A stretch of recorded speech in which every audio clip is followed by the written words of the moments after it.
2026년 6월 10일 수요일 새벽 기도입니다.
오바댜 1장 1절부터 9절입니다. 이것은 오바댜가 받은 계시이다. 주 하나님이 에돔을 두고 하신 말씀이다. 주님께서 여러 민족에게 천사를 보내시면서 너희는 일어나라 에돔을 쳐부수러 가자 하신 말씀을 우리가 들었다. 나는 여러 민족 가운데서 너를 가장 보잘것없이 만들겠다. 모든 사람이 너를 경멸할 것이다. 네가 바위 틈에 둥지를 틀고 높은 곳에 집을 지어놓고는 누가 나를 땅바닥으로 끌어내릴 수 있으랴 하고 마음속으로 말하지만 너의 교만이 너를 속이고 있다. 네가 독수리처럼 높은 곳에 보금자리를 꾸민다 하여도 네가 별들 사이에 둥지를 튼다 하여도 내가 너를 거기에서 끌어내리고야 말겠다. 나 주의 말이다. 너에게 도둑떼가 들거나 밤중에 강도떼가 들이닥쳐도 자기들에게 필요한 만큼만 빼앗아 간다. 포도를 털어가는 사람이 들이닥쳐도 포도송이 얼마쯤은 남겨놓는다. 그런데 에서야 너는 어찌 그처럼 샅샅이 털렸느냐. 내가 깊이 숨겨둔 보물마저 다 빼앗기고 말았다. 너와 동맹을 맺은 모든 나라가 너를 나라 밖으로 쫓아내고 너와 평화조약을 맺은 나라들이 너를 속이고 너를 정복하였다. 너와 한 밥상에서 먹던 동맹국이 너의 발 앞에 올가비를 놓았다. 너의 지혜가 어디에 있느냐. 나 주가 말한다. 그날에는 내가 에돔에서 슬기로운 사람을 다 없애고 에서의 방방곡곡에 지혜 있는 사람을 남겨두지 않겠다. 대만아 너의 용사들이 기가 꺾이고 에서의 온 땅에 군인은 한 사람도 남지 않고 모두 다 칼에 쓰러질 것이다. 아멘. 오바댜는 전체가 특이하게 에돔에 대한 하나님의 심판을 선포하는 내용으로 되어 있어요. 에돔은 이스라엘의 남쪽에 있던 나라였는데 이스라엘과는 형제 국가라고 할 수 있습니다. 이삭의 쌍둥이 아들 야곱과 에서 가운데 에서의 후예이니까요. 하지만 대대로 에돔은 이스라엘과 앙숙 관계였습니다. 다윗과 솔로몬 시대에 에돔은 이제 이스라엘의 조공을 바치는 그런 속국이었는데 그 이후로 기회가 올 때마다 이스라엘에게 저항했고 나중에 바빌로니아가 세력을 떨치고 이스라엘을 침략하고 할 그 무렵에는 바빌로니아의 속국이 돼서 나중에 바빌로니아가 유다를 침공할 때 함께 유다에 쳐들어갑니다. 유다가 바빌로니아에 해방한 후에는 남부 유다로 이주해서 헤브론을 수도로 하는 이두메라는 나라를 세웁니다. 신약에 등장하는 헤롯 왕이 바로 이 이두메 출신입니다. 에돔의 후손인 거죠.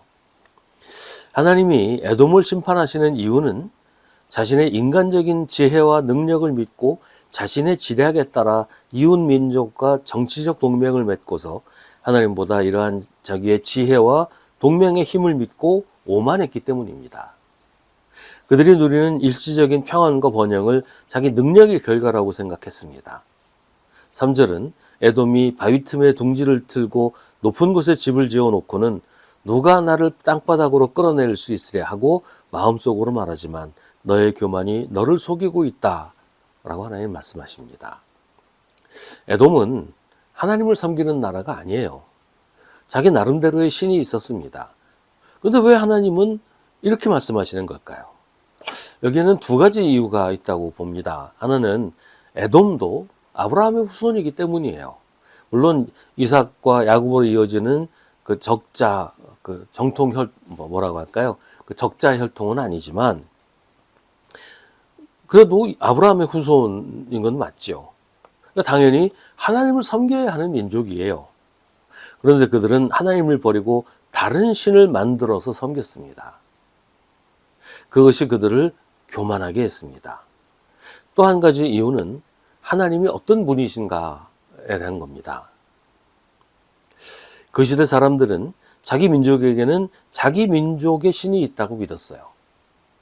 그건 이스라엘도 마찬가지였어요. 그런 신앙이라면 오바댜 같은 예언은 나올 수 없어요. 그건 남의 나라 일에는 참견할 필요 없잖아요. 그러나 하나님은 이스라엘만의 하나님이 아니라는 것이 오바댜의 선포입니다. 하나님은 온 세상 모든 민족의 하나님이시기 때문에 모든 민족이 누구라도 하나님의 통치 아래에 있고 하나님의 통치에 복종해야 한다는 사실을 말하고 있는 겁니다. 에돔도 예외가 아니라는 거죠. 오히려 에돔 같은 경우에는 더욱 하나님 앞에 겸손하게 복종해야 하는데 교만해서 하나님을 무시하고 자기 지혜와 능력을 앞세웠기에 더욱 심판을 받아야 한다는 것입니다. 에돔의 이야기를 읽으면서 우리를 돌아보게 됩니다. 우리는 하나님을 믿습니다. 그런데 우리 역시 에돔처럼 우리의 지혜와 우리의 방법을 더 의지하고 있지 않습니까? 하나님께 기도는 하지만 막상 실천은 우리 마음대로 하려고 하지 않습니까? 하나님을 의지하기보다 돈의 힘이나 인맥이나 권력의 힘을 의지하려고 합니다. 하나님의 뜻은 뒷전이고 세상은 그런 거야 라고 세상 방식을 따라가고 사회생활은 이렇게 해야 돼 라고 하면서 하나님의 뜻과 아무 상관없는 그런 세상 방식대로 한단 말이죠. 하나님은 이런 생각을 교만이라고 하십니다. 에돔이 하나님의 심판을 받게 된 바로 그 잘못입니다. 하나님보다 내가 더 지혜롭다고, 하나님보다 내가 더 잘한다고 그렇게 생각하니까 이렇게 하는 거잖아요. 하나님은 에돔을 심판하실 때 에돔이 인간적인 지혜로 의지했던 것들이 에돔을 배신하고 오히려 곤경에 몰아넣을 것이라고 하십니다. 7절은 너와 동맹을 맺은 모든 나라가 너를 나라 밖으로 쫓아내고 너와 평화 조약을 맺은 나라들이 너를 속이고 너를 정복하겠다. 너와 한 밥상에서 먹던 동맹국이 너의 발 앞에 올가미를 놓았다. 너의 지혜가 어디에 있느냐? 하나님이 아니라 자기 지혜를 인간적인 수단을 의지하는 사람들에게 하시는 말씀입니다. 그 수단이 너의 발목을 잡을 것이다. 너를 배신할 것이다. 고린도전서 1장 25절은 말합니다.